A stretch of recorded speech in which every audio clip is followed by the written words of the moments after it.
Hello, it's a year and a half later, and this is an addendum to week 30, day 4, or in the 18th annotation, week 10, day 4. And I didn't have enough time to read the retreat in the real world.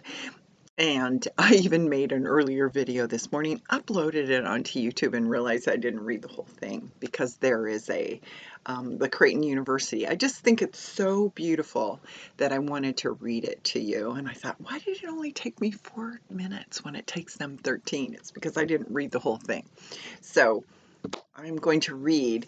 You've just meditated, imaginative contemplation. You've meditated on the two people on the road. And I'm just going to read the guide and then For the Journey by Dr. Larry Gillick. He is a Jesuit connected with Creighton University. The mystery, I guess I'll give it a title. Jesus is with us, and the guide, recognizing who he is.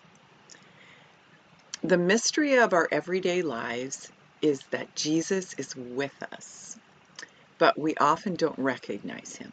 This week we will reflect on his presence with us as we continue to ask for the grace of joy with Jesus risen. When Jesus appeared to two disciples on the road to Emmaus after his resurrection, they didn't know he was with them. They were quite caught up in their discouragement. Good Friday had been devastating to the hopes they had. They were so down because their expectations had died on that Friday, and in their self-pity, there was no room in their imagination for the good news that God was trying to reveal to them. This week, we want to enter into the scene of the road to Emmaus and recognize this pattern in our lives. We will try to notice through our background reflections each day the ways we get absorbed in problems, discouragements, and worries, and are unable to see Jesus with us. We want to focus on two key parts of the story. Jesus makes the breakthrough in two ways. He begins by opening up the scriptures to them.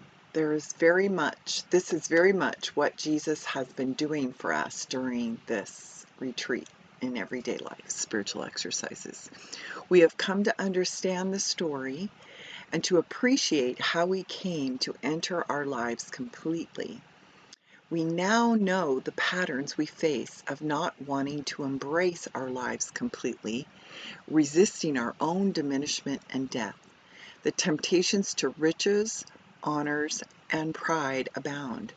Jesus has been confronting our discouragement by revealing himself to us and inviting us to fall in love with him and his pattern of giving his life away. And we have seen the scandal of the cross as his revelation that his gift of self is for me.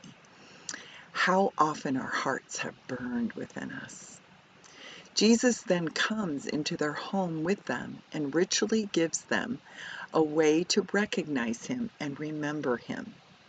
When he took the bread, they must have seen him as the one who is there to nourish them with the daily bread that he promised would sustain them. When he blessed it, they must have remembered how he gave thanks to God and placed his life in God's hands. When he broke it, they knew he was the one whose life is broken open to reveal servant love to us. And finally, when he gave it to them, they knew who they were again, his disciples. Isn't this how we come to recognize him today? So that is the first part, and this is the part I had forgotten to read. It's called For the Journey. We turn to Luke's Gospel for his unique resurrection story. Two of Jesus' followers who failed to see him in the breaking up of their personal hopes and failed to see him in the breaking up of his companions will now recognize him in the breaking of the bread. As a companion, we literally with bread, companion. It's with, panion is bread. with bread, or literally with bread, is how Jesus comes alongside these two dispirited disciples. Their heads are down, and they see the earth without any hope for the new life they had sought in the teachings of Jesus. As a companion, he joins their darkness and gently leads them through their reflections on what has recently happened in Jerusalem. Their eyes are dimmer than their spirits, and they find it hard to believe what they saw happen and what they have heard about his resurrection. They didn't see it happen, or for them, it didn't really occur. We watch and listen to their sharing in the rising of Jesus as their hearts burn within them while they listen to this mysterious companion. He is a collector, a finder, and he has risen to raise both those who seek for him and those who take the road back to Emmaus. We find comfort and great joy in watching Jesus compassionately go out after those who have their hearts and hopes broken. It is so human to doubt and want to turn toward wherever our Emmaus hiding place may be. They freely turn to their own tombs, burying their frustrated plans and fractured friendships. Our self-chosen tombs can be such comfortable resting places. These men are going back, and in meeting Jesus, they will want not to go back, but to return. We have been praying often these past weeks about our own tombs and hiding places. Their walls of fear, the locked doors of self-negativity and regret have been abandoned, and we know their comforts and the easily found roads back to their ever-opened portals.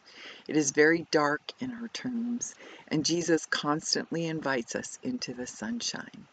The word consolation literally means with the sunshine, and conversely, desolation means down out of the sunshine.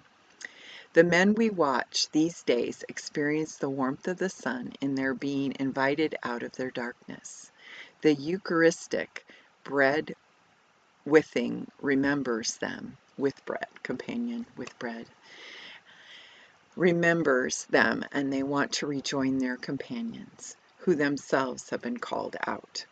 We pray this week with the joys of having been found, having been called out into the sunshine. We also pray with the joy in the awareness that he will always be collecting his followers in the breaking up of their hearts and hopes. He has risen so that we might have confidence in his grace more than our fragile selves.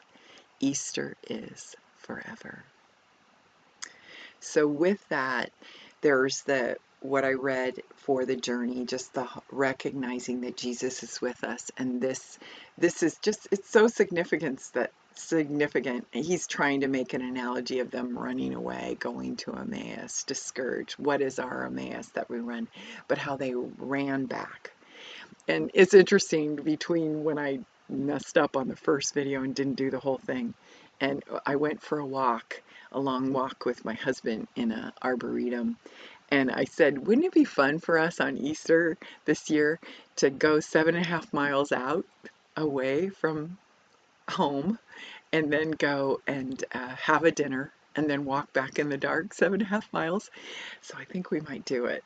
It's just something about experiencing um, the experience of doing that, walking, is really lovely. So thank you for listening to this addendum.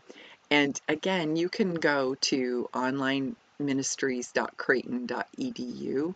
I'm going to put the reference here again so you can read it yourself, even if I read it too fast. But thank you for this addendum. This second addendum, I'm going to delete the other one and put this one in. Bye.